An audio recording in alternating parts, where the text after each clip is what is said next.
Bueno, muy bien, noche política. Estamos una vez más en Tribuna Libre. Nos visita hoy José Artusi, que es actualmente diputado y candidato a senador por Cambiemos. ¿Qué tal, Pepo? Bienvenido. Hola, Jorge. Muy bien. Muchas gracias por la invitación. Bueno, primer análisis. Han pasado unos días de las PASO. ¿Cuál es tu impresión de las mismas, particularmente en el departamento? Digo, para empezar de esa manera. Sí. Bueno, yo diría dos lecturas. Una, la obvia desde lo formal. Las elecciones PASO son elecciones primarias, o sea, elecciones internas.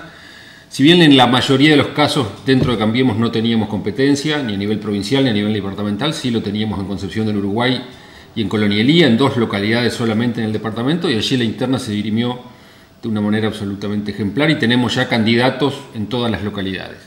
Luego la lectura más política, que no la podemos obviar. Nosotros habíamos dicho que las PASO eran sumamente importantes, que había que poner toda la carne en el asador, y obviamente no obtuvimos en general, aunque hay excepciones, los resultados que esperábamos y que ambicionábamos. Dicho esto, también es verdad que el partido vuelve a estar 0-0, sí. Sin dejar de reconocer la importancia que tienen las PASO como una especie de gran encuesta en tiempo real, donde se encuesta a un porcentaje muy significativo del electorado. Pero insisto, el partido vuelve a estar con el marcador 0-0. Nosotros empezamos la campaña el sábado que viene, la campaña provincial. Estuvimos los radicales por lo menos el sábado pasado en Nogoyá, acompañando el campamento de la Juventud Radical con Atilio Benedetti, nuestro candidato a gobernador. Convinimos allí a acompañar muy fuertemente el sábado en Crespo con la actividad que se trate, y a partir de ahí, bueno, aprovechar esos pocos días que quedan, no son más de 30 o 40 días, para tratar de convencer al electorado entrerriano y en el departamento Uruguay en particular que Cambiemos tiene la mejor opción, la mejor propuesta, un proyecto de cambio, sacar hasta Entre Ríos del estado de aletargamiento, de estancamiento en el que está desde hace muchísimos años, y encaminar a nuestra provincia por la senda del desarrollo, del crecimiento, del progreso, de la mejora de la calidad de vida para todos los entrerrianos. De todas maneras, convengamos que Cambiemos esperaba una mejor performance a nivel general. Obvio. Yo creo que en esto se pueden hacer muchas lecturas. Nosotros no nos metemos tanto en el campo del análisis político, se los dejamos a ustedes, los periodistas, los analistas, pero sí estamos haciendo una lectura que tiene que ver con un replanteo de la estrategia, con un replanteo de la comunicación. Evidentemente no fuimos eficaces a la hora de instalar un debate que provincializara la cuestión. Es decir, acá el gobernador Bordet entendió necesario desdoblar las elecciones, y esa nos parecía una oportunidad interesantísima para discutir cómo está la provincia. Fíjate que, por ejemplo, a ver si coincidimos en esto, el gobernador Bordet sí logró de alguna manera nacionalizarla. Claro. Pero Cambiemos no provincializarla. Exacto, fue de alguna manera una cuestión paradójica, contradictoria, ¿no? Si el gobernador desdobla las elecciones, las separa, pero sin embargo hábilmente trata de nacionalizar, trata de meter cuestiones del debate nacional, que las vamos a debatir en su momento, en agosto y octubre, y lo vamos a hacer. Lo que pasa es que cambió el contexto. Cambió el contexto. Cuando el gobernador adelantó las elecciones, digamos que el país no estaba viviendo esta situación. Evidentemente, la crisis cambiaria y todo lo que se derivó de la devaluación ocurrida el año pasado y el proceso recesivo que atravesó y que atraviesa nuestra economía, obviamente incidieron en una especie de mal humor social que nos está afectando. Pero bueno. Porque en realidad, y hay mucha gente que por ahí que no está en la política, no lo sabe, el gobernador Bordet, como tantos otros gobernadores de provincia, cuando deciden el desdoblamiento, el adelantamiento, lo hacen justamente para no correr ningún tipo de riesgo con Macri. Exacto, porque de alguna manera le tenían miedo a lo que podía significar el arrastre de una elección nacional. Claro. Cuando debatamos lo nacional lo haremos, y lo haremos muy tranquilos y con mucho gusto, porque aparte estamos convencidos de que en agosto y en octubre va a haber otro panorama. Pero ahora, de cara a las elecciones de junio, tenemos una oportunidad ideal porque hay menos temas, la boleta es más corta, se dirimen menos candidaturas, entonces podemos realmente pensar con un poquito más de tranquilidad. Bueno, ¿quién es el mejor intendente que le conviene a Basavilbaso? ¿Cuál es el mejor proyecto local para Basavilbaso? ¿Cuál es el mejor proyecto departamental en el sentido de la elección de senador que me compete? ¿Qué propuestas, qué proyectos podemos ver de un lado y del otro. La verdad que a los candidatos a legisladores del justicialismo en general no les hemos escuchado absolutamente ninguna idea, ningún proyecto. ¿Qué proyecto provincial priorizamos? ¿Si la continuidad de este modelo decadente de Bordet o apostamos a un cambio de la mano de Atilio Benedetti y Gustavo Heine? Esa es la discusión, ese es el debate que tenemos que dar. También estaba pensando que en el marco de esta campaña tiene que ver tanto con lo que expongan los candidatos como también lo que propongan desde los medios, porque si desde los medios uno le sigue de alguna manera el ritmo, el juego a lo que te quieren decir, y bueno, como pasó, uno te la va a provincializar, otro te la va a nacionalizar. Acá lo que seguramente habrá que determinar es una agenda de temas. Exactamente, una agenda de temas, y en eso estamos. No hay que abarcar demasiadas cuestiones más allá de que tenemos propuestas para cada uno de los problemas que sufre nuestra sociedad, pero creo que en el debate hay que priorizar algunos, y en eso estamos. Doy algunos ejemplos. La tarifa eléctrica. Hemos demostrado con números, con propuestas concretas, que Entre Ríos es una de las provincias con la luz más cara del país y que podemos, sin demagogia, sin engañar a nadie, podemos, y lo hemos propuesto concretamente, no solo congelar, como lo ha hecho ahora el gobernador Bordet, la tarifa eléctrica, tarde y dándonos de alguna manera la razón, porque nos da la razón en el sentido de que era provincial la cuestión.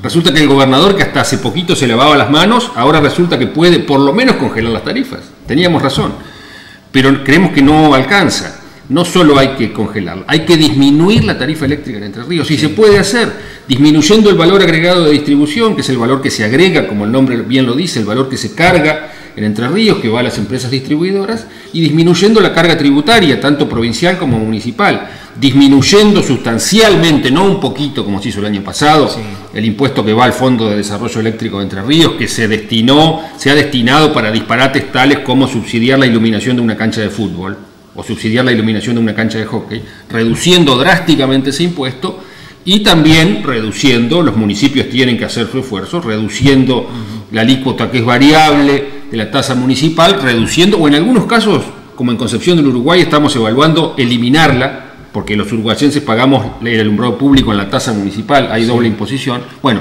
cada municipio tendrá que ver cómo soluciona este problema, cómo contribuye, cómo hace un esfuerzo, pero si sumamos esas tres medidas, hemos llegado a la conclusión de que podemos rebajar el monto total de la factura, que es lo que a la gente le interesa. Podemos rebajar el monto total de la factura de la energía eléctrica un 20 o un 25% en la provincia de Entre Ríos. Justamente en conferencia de prensa, el propio gobernador, cuando visitó Guayabil-Bayo, y ante una pregunta que le formulábamos, dijo que era el mejor chiste que había escuchado en los últimos tiempos, esto de que, bueno, cambiemos la fórmula.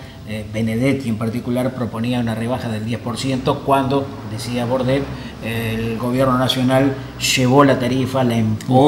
Obvio. Bueno, es una chicana del gobernador porque no tiene propuestas, porque no tiene una respuesta valedera. Es obvio que el costo mayorista aumentó muchísimo, esto no lo niega nadie, esa es la gran diferencia con nosotros, no negamos la realidad. Lo que pasa es que habían congelado, habían pisado el costo mayorista de la energía eléctrica durante décadas, ello había llevado a un colapso energético, había llevado a un déficit tremendo, que fue buena parte del causante del déficit fiscal y de la inflación que todavía vivimos hoy. Y eso había llevado a la necesidad de subsidiar enormemente el consumo de energía eléctrica, privilegiando y beneficiando sobre todo a los ricos de la ciudad de Buenos Aires. Esto es lo que el gobernador no dice. Sin embargo, en la provincia de Entre Ríos, mientras el costo mayorista estaba congelado durante años, la tarifa aumentaba. Recordemos que durante los años del kirchnerismo en Entre Ríos la tarifa fue aumentando gradualmente. Por eso hoy nosotros decimos esta metáfora de que en Entre Ríos el delivery es más caro que la pizza. O sea, el valor agregado de distribución, lo que se agrega en nuestra provincia, es más caro que la energía eléctrica que paga Enersa o las cooperativas Acamesa. Por supuesto que el costo energético mayorista nacional aumentó, eso no lo niega nadie. Sí.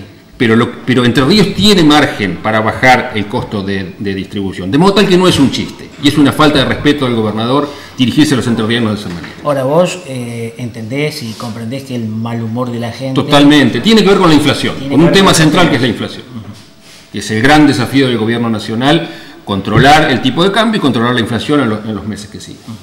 Bueno, vos venís estudiando, me consta, el tema de la tarifa eléctrica, digamos que como que estás obsesionado en estos últimos meses, profundizando respecto del tema. Pero también hay otros en la Por supuesto. Por eso digo, a ver, Cuando uno ve las encuestas, los temas que le preocupan a la gente, aparece en primer lugar la inflación. Sí. En segundo lugar el empleo, el trabajo. Son dos cuestiones que tienen que ver con el bolsillo, con la capacidad del poder adquisitivo de la sociedad. Alguno dirá, bueno, la inflación es un problema macroeconómico a nivel nacional, un gobernador puede hacer poco en ese sentido. Pero no puede hacer poco, puede hacer algo.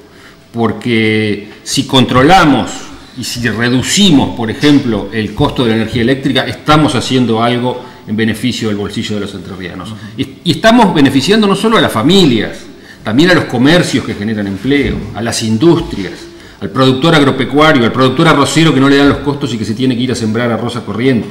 Tiene que ver con el desarrollo. Por eso uno de los grandes ejes de nuestra propuesta, tanto a nivel provincial como departamental, es el desarrollo. Allí aparece todo el tema de las tarifas, pero también todo lo que tiene que ver con desarrollo energético y luego todo el tema del transporte. Cuando hablamos de transporte hablamos del puerto de Concepción del Uruguay, reactivado después de décadas, porque el gobierno nacional de Cambiemos, de Mauricio Macri, tomó la determinación política que ninguno antes tomó desde hace 2 décadas por lo menos, de dragar el río Uruguay, y eso ha permitido reactivar el puerto de Concepción del Uruguay y generar empleo. Pero tenemos un enorme déficit en materia de caminos, y esa es una competencia provincial. Bueno, los caminos rurales, hoy veía fotos, sí. Jorge, los caminos rurales del departamento Uruguay parecen más propios del siglo XIX que del siglo XXI, son una vergüenza, son una calamidad. ¿Y a quién le va a echar la culpa de eso el gobernador Bordet?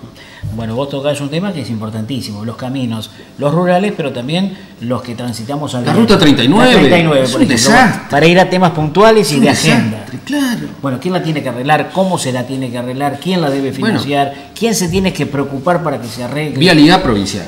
Vialidad Provincial es un organismo público absolutamente ineficiente, con un modelo de gestión perimido, caduco, obsoleto. Hay que cambiar ese modelo de cuajo. Nosotros apostamos a una reforma, a intervenir vialidad, sí. A producir una profunda reforma en el funcionamiento interno de vialidad que la haga más eficiente, porque no son pocos los recursos que van a vialidad, lo que pasa es que no se terminan viendo en obras o no se terminan viendo en obras de calidad.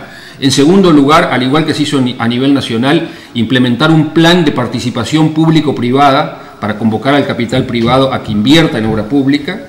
Y en tercer lugar, sobre todo con lo que tiene que ver con los caminos rurales, aprobar la ley de consorcios camineros que presentamos con Esteban Vitor prácticamente al inicio de nuestra gestión y que el justicialismo, el oficialismo lamentablemente no la quiere tratar. ¿Te sorprendieron en Basavilbaso, por ejemplo, los resultados? ¿Vos esperabas que la gente reaccione de otra manera o crees que la interna justicialista, al ser interna y Cambiemos al no tenerla, les resultó más atractiva? De igual, al electorado. Yo diría que es evidente que fueron resultados en alguna medida sorpresivos, pero creo que también es verdad algo del segundo factor que vos mencionás.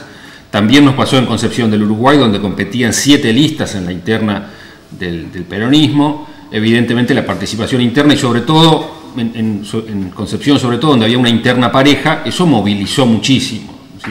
Todos conocemos amigos, hasta parientes, a veces que por compromiso, por amistad, por lo que fueren, hasta a veces participaron en alguna lista sin demasiado compromiso político. Y eso abre un camino diferente de acá a las PASO. Y algo parecido puede haber pasado acá en Basavilbaso. De modo tal que estamos muy abocados a dar vuelta rápidamente la página, entender que las PASO ya pasaron, valga la expresión, que tenemos un compromiso muy fuerte el 9 de junio, que es posible revertir todos aquellos resultados que nos fueron adversos. Lo que queda claro que en la provincia o en cualquier lugar en el país no existe el voto cautivo. Totalmente. Fíjate cómo se va dando cada 2 años para ir marcando los últimos, ¿no? Hace 4 Cambiemos ganaba por amplia mayoría y se quedaba con la presidencia en Entre Ríos con muchas intendencias. Hace 2 años en las legislativas, sobre todo hace 2 años, ganaba mucho con más amplio margen.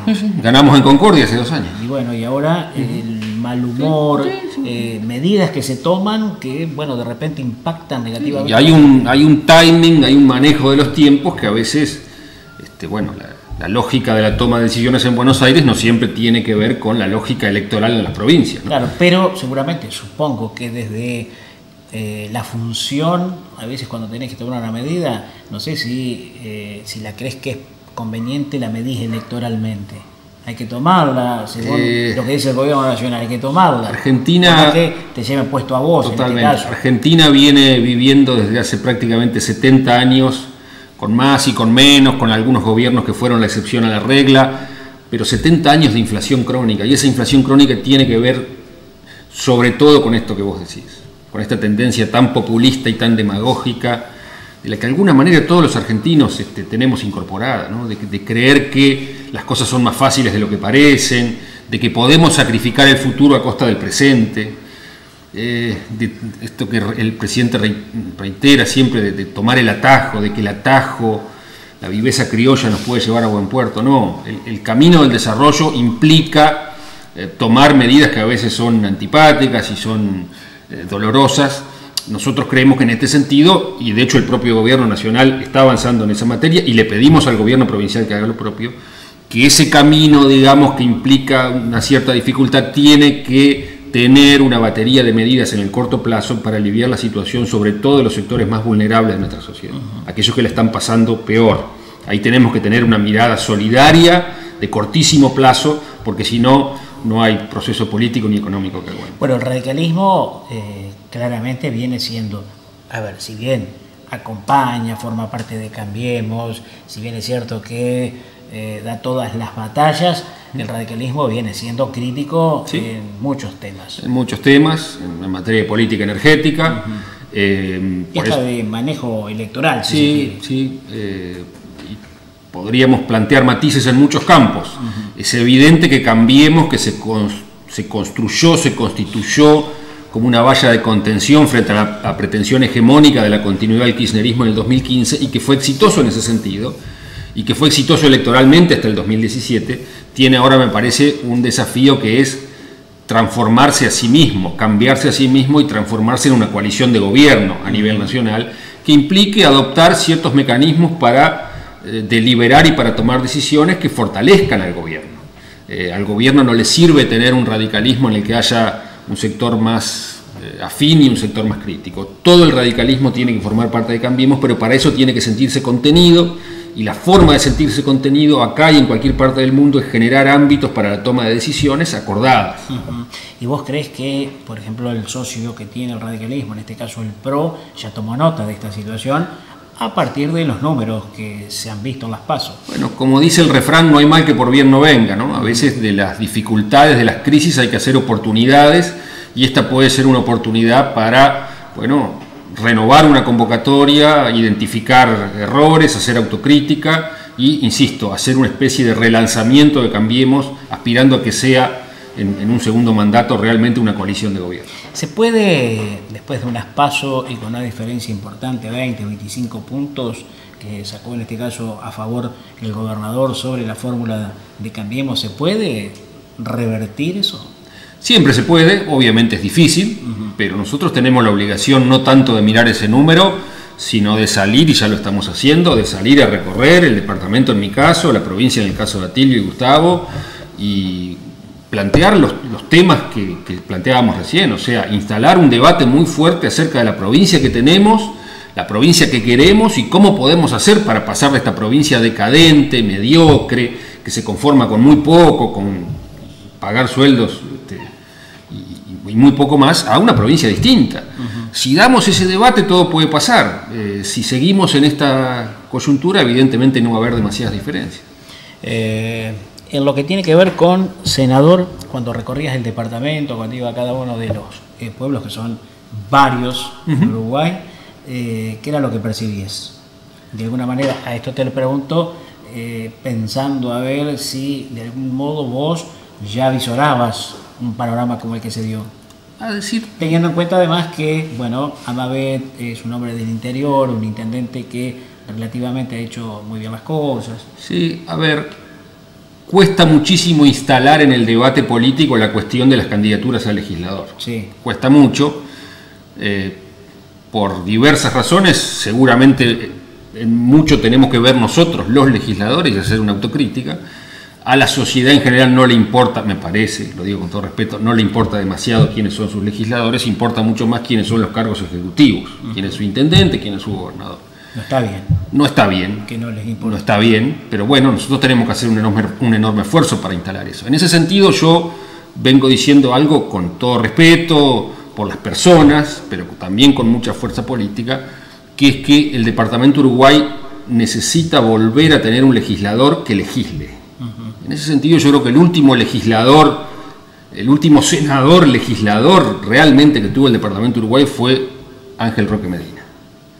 Luego ha venido, bueno, una serie de, insisto, con todo respeto por las personas, de senadores que tienen otra concepción. Más gestores que legisladores. Vos lo has calificado, se consideran a sí mismos, y no lo califico, digo, es una forma de ver las cosas, difiere con la que tenemos nosotros creemos que los legisladores estamos para legislar. Lo que hacés vos en la Cámara de Diputados. Mal o bien lo que intentamos hacer, y ha habido una serie de legisladores que tienen otra concepción, se creen gestores de lujo que a lo sumo hacen algún trámite, abren alguna puerta para algún municipio. Sí. No es esa, lamentablemente, la función. Te critican a vos justamente por ser así, por ser una persona más abocada a estudiar, como venís estudiando la tarifa eléctrica, insistir, y no por ahí de repente ir a un club a llevar un cheque. Bueno, si hacer eso implica perder elecciones, evidentemente me voy a cansar de perder elecciones. Pero yo voy a defender siempre el rol del legislador, que no lo digo yo, está en nuestra Constitución provincial. Pero bueno, es una tarea difícil, en eso estamos. En hacer que el Departamento Uruguay vuelva a tener un senador que legisle. Y estamos tratando en ese sentido de que la gente vea las propuestas que tienen uno y otro. Todo el mundo tiene derecho a no estar de acuerdo con lo que yo propongo. Lo que sí planteo y lo que sí exijo es que la gente mire las propuestas, que mire lo que nosotros proponemos, que mire lo que proponen los candidatos a legisladores del peronismo y que elija. Pepo, gracias por venir. Gracias a vos, como siempre, es un placer estar acá. Por no dudar, porque la verdad que siempre digo lo mismo, ¿no? Que muchos dirigentes que no son de Basavilbaso, cuando los llamamos vienen enseguida, y a veces los de Basavilbaso nos cuestan mucho más y están acá a un par de cuadras. De todos modos, te debía una disculpa porque me invitaste para la campaña previa a las PASO. Justo ese día estaba en Buenos Aires, no pude venir, así que con las disculpas del caso, con el agradecimiento de siempre. Muy bien, el candidato a senador por Cambiemos, José Artusi, aquí junto a nosotros.